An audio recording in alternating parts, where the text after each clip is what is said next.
Good day. So before I start or discuss our topic for today, I want you to look at this picture and wonder what will be our topic and what was it all about.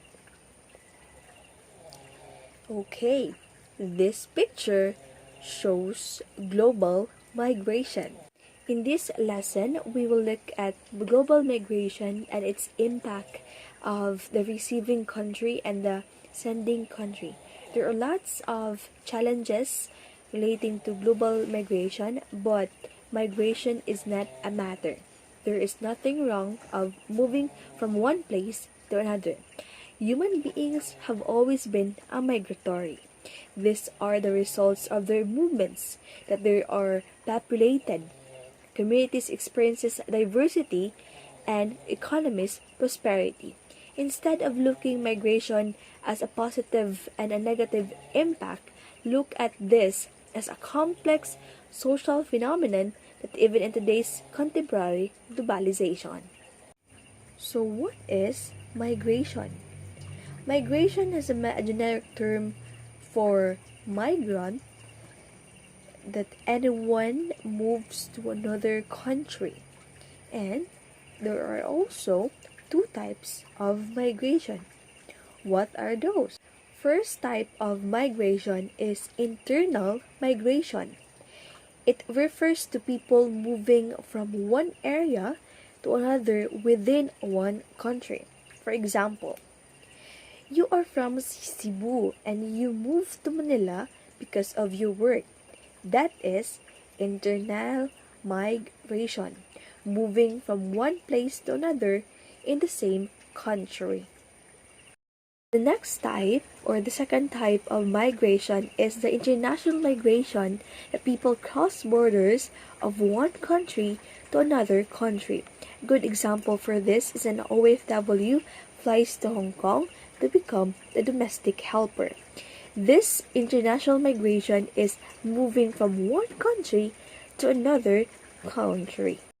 International migration can be broken down into 5 groups. First, immigrants who move permanently to another country.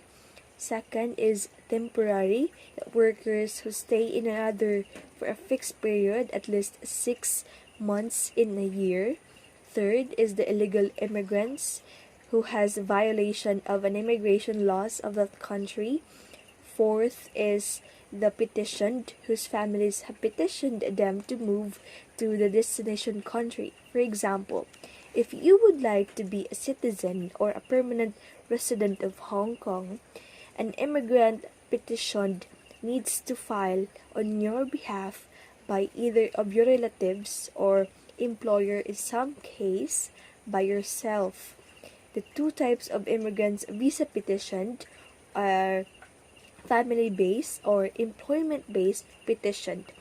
Fifth and last is refugees, are also known as asylum seekers, those unable or unwilling to return because of a well-founded fear of persecution on account of race, religion, nationality, membership in a particular social group, or political opinion. Example of refugees is the Ukrainian people, where they need to evacuate or escape immediately because of the economic problem or a war between the Russia and the Ukraine. So refugees needs to or migrates to another country or need another country to be safe from the economic problem, that is a war. The advantage or the good impact of migration in the particular country, both in the receiving and sending country, is the remittances. Remittances is basically worker, someone who was living in one country moves to another country, work there, and send money back home for family purposes. What is the difference between immigrate and immigrate? Immigrate, this is refers to a country where you came from. For example, you are from the Philippines and you go abroad in Russia. The immigrate there is the Philippines where you came from, and the immigrate is the Russia, which is the other country that you are going to. If there are also advantages of migration, there are also disadvantages of migration. So, for further understanding about the disadvantages of migration, let's watch this video from Gold Bites about the brain drain and on how to address the brain drain. Countries around the world are competing for resources, and prime among those resources is human capital. When talent consistently leaves the country of birth for opportunities abroad, it creates a persistent drag on the home country's economy and blights its growth, a phenomenon recognized as brain drain. While brain drain affects the developed world, England, for example, sees over 1.1 million university graduates living and working outside of the country. The pain is most keenly felt in developing countries. A high proportion of high-skilled immigrants do not return to the home country. Overall, up to 1/5 of students who study abroad do not come back, at least not immediately. And there is evidence that those who go for their master's and PhD are least likely to return.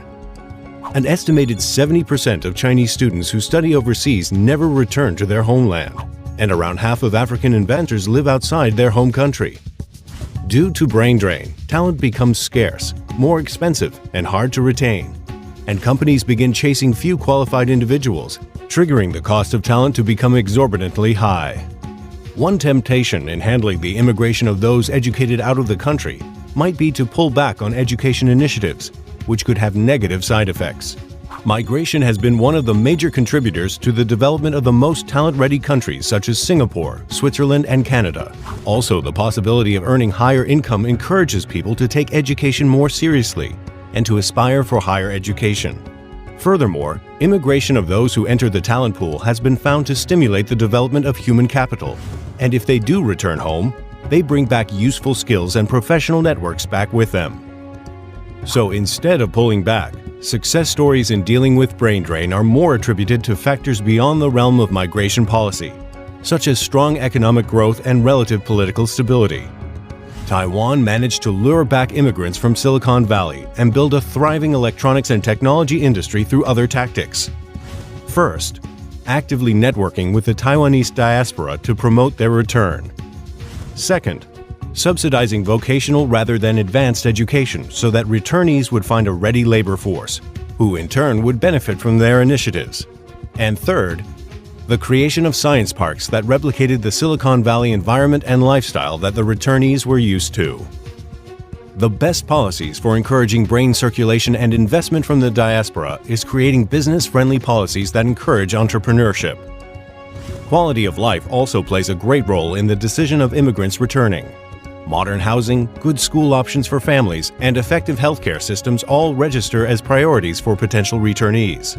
Additionally, returning immigrants would want to view their return as a personal opportunity rather than an obligation to their home country. Therefore, the more personal and professional growth opportunities they see in their homeland, and the more open their home country is to the international community, the more the returnees believe they can remain part of the larger world and still stay in their home country. Thank you for watching. I hope you learned something about global migration. Have a nice day.